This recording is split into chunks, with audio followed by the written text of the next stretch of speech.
Welcome to another video. My name is Aaron and I help people expand their consciousness. In this video, I'm sure you guys can see, I'm gonna block that out, but you see that it's from YouTube.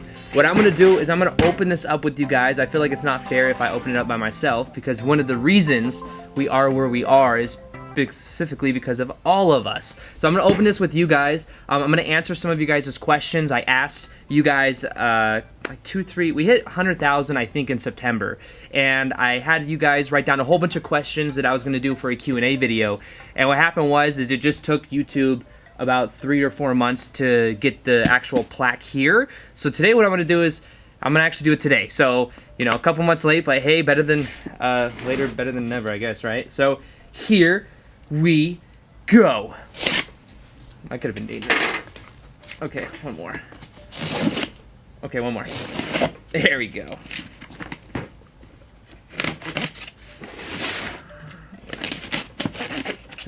All right. Oh yeah. So, feels nice. Feels nice and heavy. Here we go. It's got plastic around it to keep it safe, because it's so special. It's gonna go right behind where, oh shit. You guys know when I just opened it really like extravagantly with the knife? Not a good idea. Let me show you guys why. Now I got this line going all the way down the middle, but hey, it's just a case. It's not that big of a deal, you know what I mean? You know what I mean? And more so than anything, this is like a symbol of, it not like me necessarily, but it's a symbol of if you do something and you put your intention into doing it, and you just decide that you're going to do something, and that, especially if it's following your heart, that things can happen. So I don't want you guys to think that by me like sharing this part of it with you that I'm like, oh, look at what I have, you know, 100,000, or now we're at 200,000 on YouTube. But it's not about that. It's about us together. It's about the idea that I think more and more people are becoming aware of who they are, and therefore it's like, you know, it's just a part of the process. You know what I mean? So anyways, there's this little letter in here. Right there. I think I've seen other people talk about it before, but I don't know if I'm gonna read it. It's about 100,000 people subscribe to the channel. Numbers on YouTube can get really big. Don't lose sight of reality behind the 6-digit milestone. Each and every person has subscribed who has subscribed to your channel has been touched by what you created. You're inspired, challenged, and entertained. You achieve this milestone with hard work, perseverance, and possibly a healthy sense of humor too. Well, you've accomplished can't be taken away from you.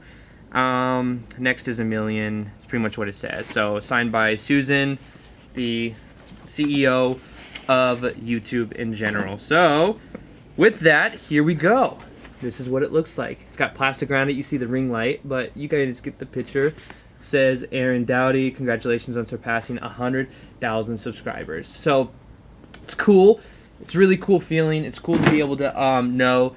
You know, it's funny, not too long ago, or maybe it was like a year ago, I remember I was creating videos and I was doing it and I was just continued to go for it. I remember that my sister making fun of me because they're like, oh, why are you creating YouTube videos? You're creating YouTube videos for like your 12 subscribers. Because at the time I had like 12, 13, or 14 subscribers or something like that. I was like, you'll see, one day, you'll see, you know. And I just continue to put in the hard work, but it's not just the hard work. It's like, you know, I enjoy doing it, so it doesn't feel like it's actually that, you know, hard to do. But nonetheless, I love doing it. It's the reason I do it. It's cool that this is a side effect of that. It definitely was a goal. I'm not going to lie and say, no, I never had a goal of hitting 100,000 or anything like that.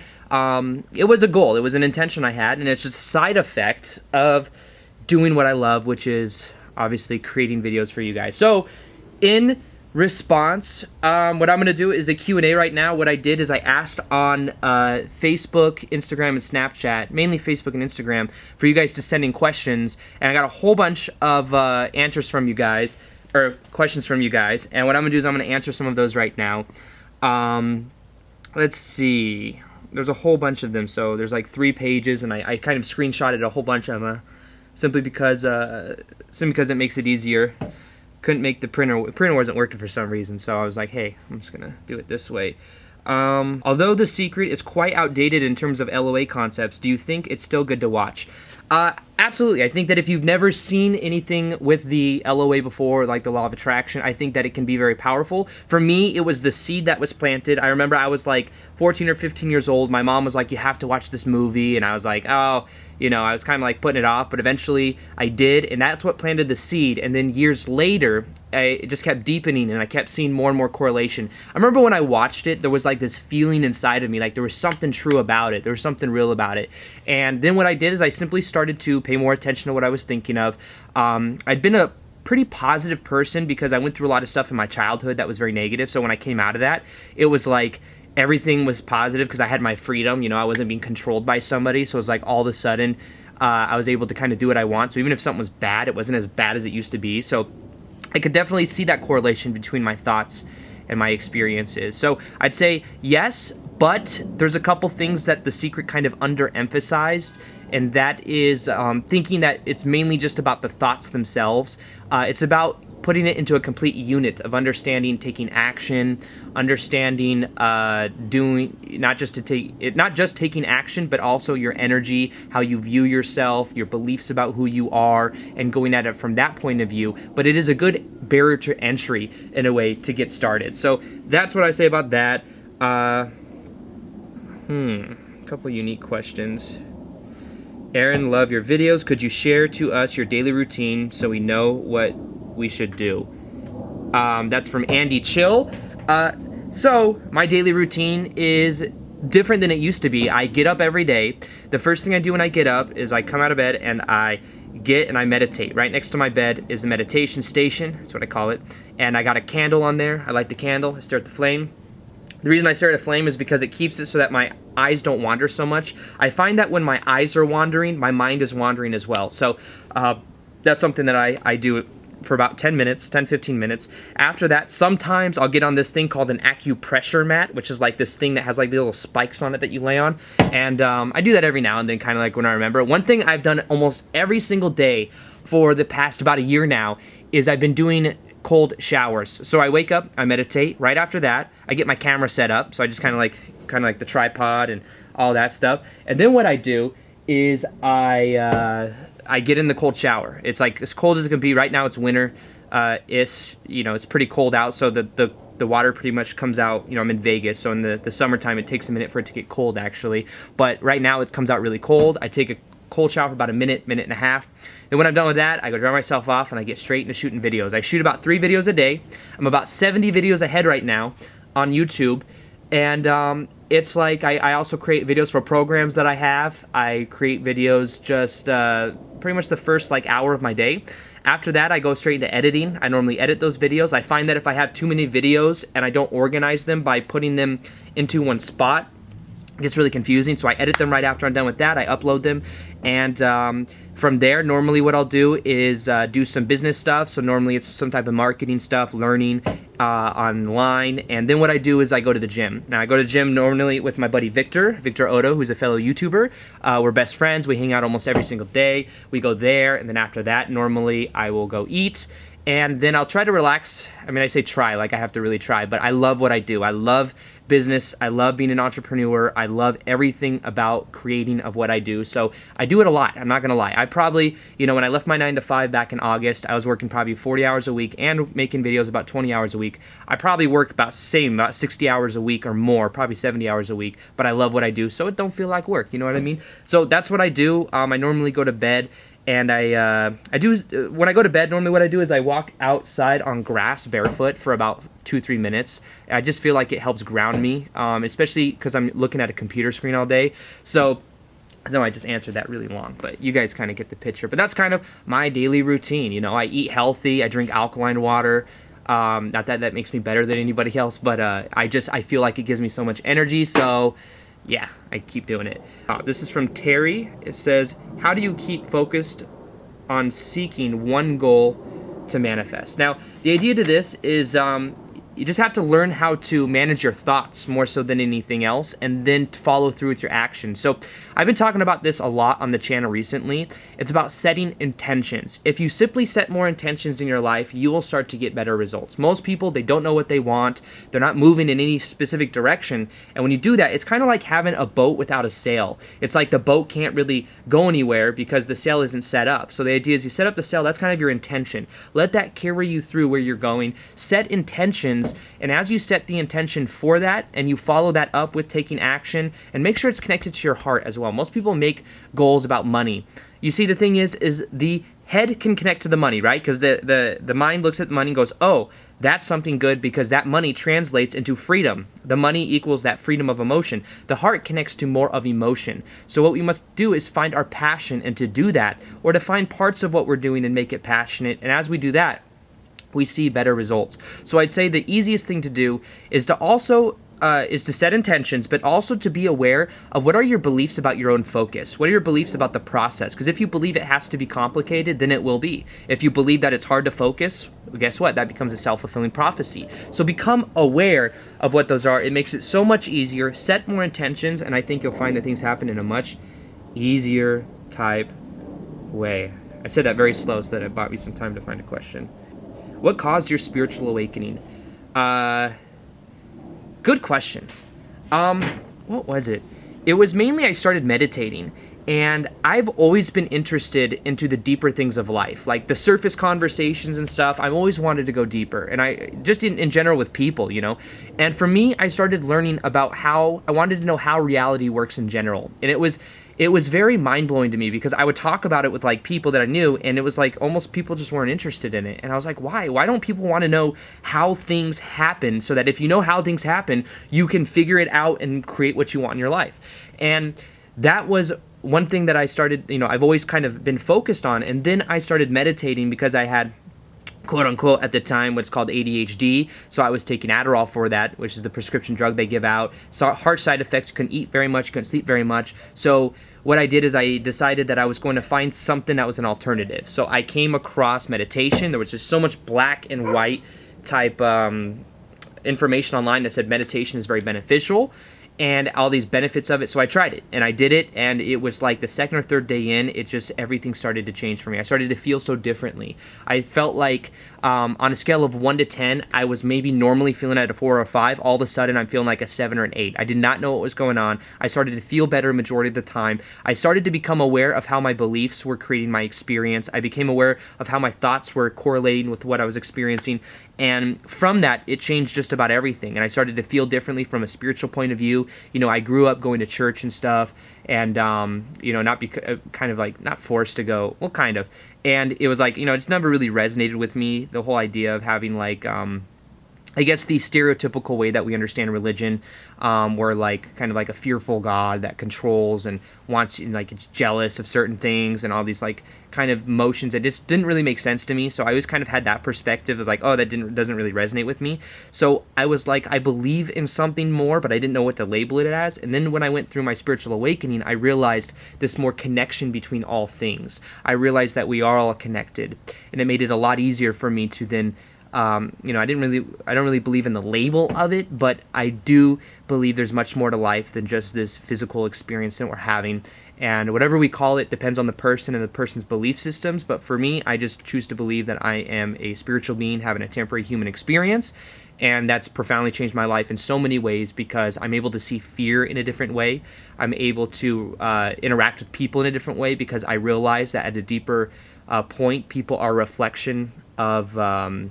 people are kind of like a reflection of me in a way, and I'm able to connect to them at a deeper level. I don't see people as separate as I used to. I think we're all connected. So that's kind of my perspective and kind of what caused it. Here's an interesting one. Do you believe in ghosts and paranormal activities?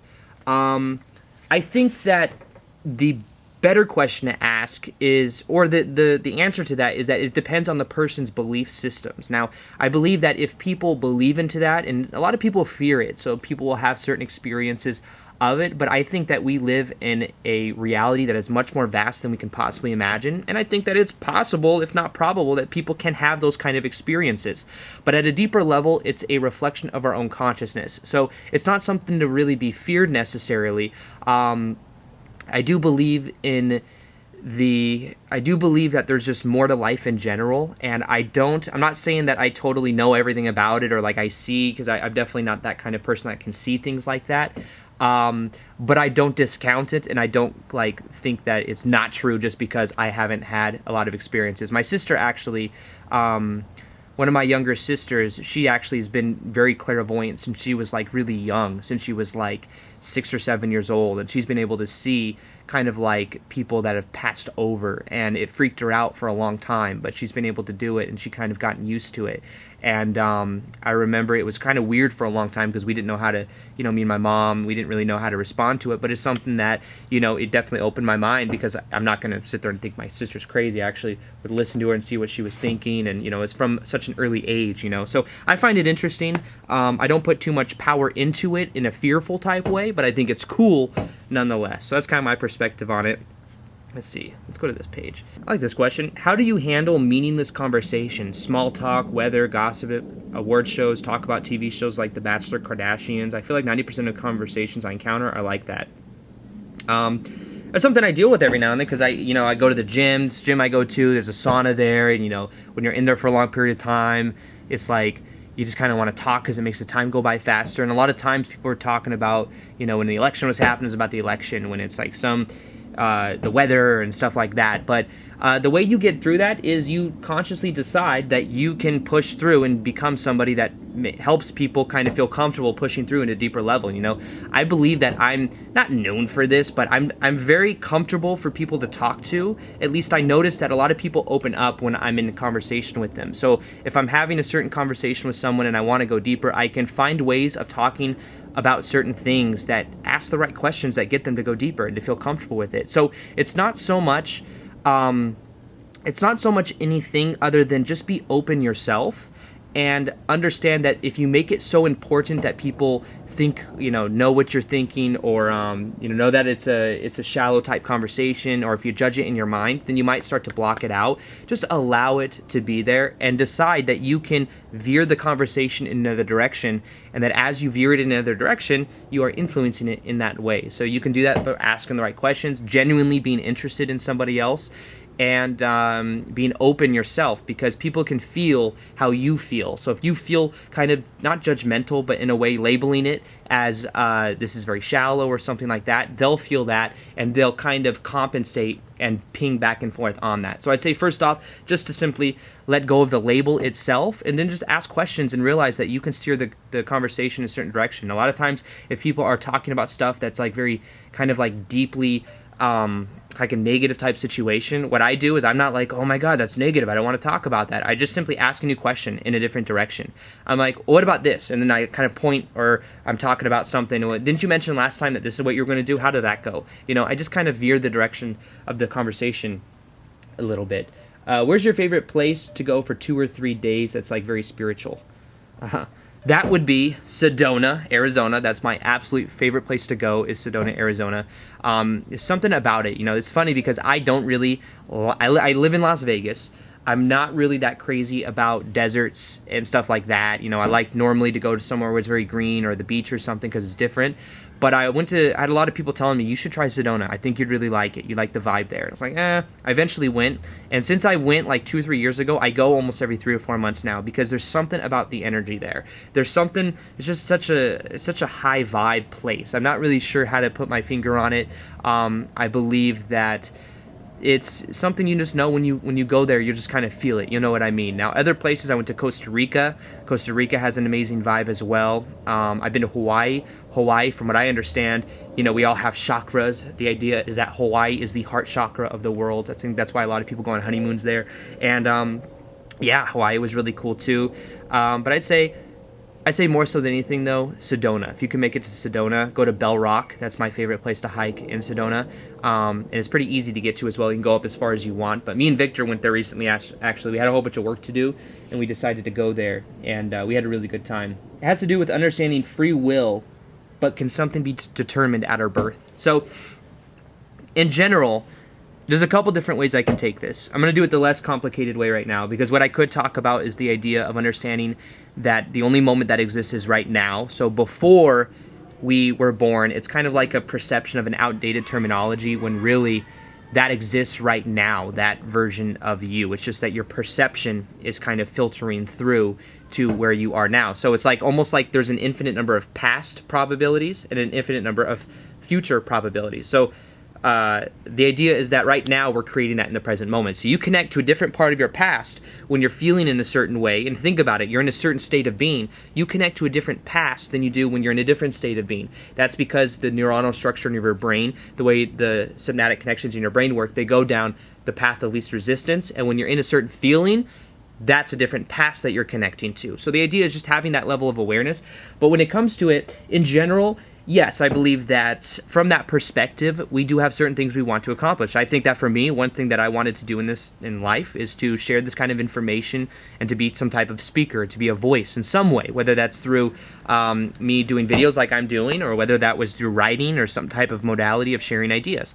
Now, the way that we go about that is up to our free will. And in general, our passion will be tuned to what we set out to do in our life. So the idea is that if you follow your passion, you're going to be linking up with those appointments, metaphorically speaking, that you made before you came into life. So the idea is to follow your passion. When you follow your passion and you come at it from your heart space, you'll find that things happen easier. You'll find that you really start to see synchronicity in your life, because that's a natural byproduct of you doing your passion. So I make future videos on this. I'm starting to get a little bit more esoteric with some of the videos on this channel, because let's be honest, I know a lot of you guys love the LOA videos, but I'm starting to go in a different direction. It'll still be LOA videos, but it'll be in a different flavor, because I'm always trying to grow. I'm always trying to expand outside of, you know, what's comfortable, and I hope to take you guys with me, and I hope you guys enjoy the ride as well. So once again, I just want to say thank you guys for everything. Thank you guys for this, for the play button. I'm going to take the plastic off and it'll look better in a little bit. And other than that, I appreciate you guys, and I will see you guys on the next vid. Peace, much love, and namaste.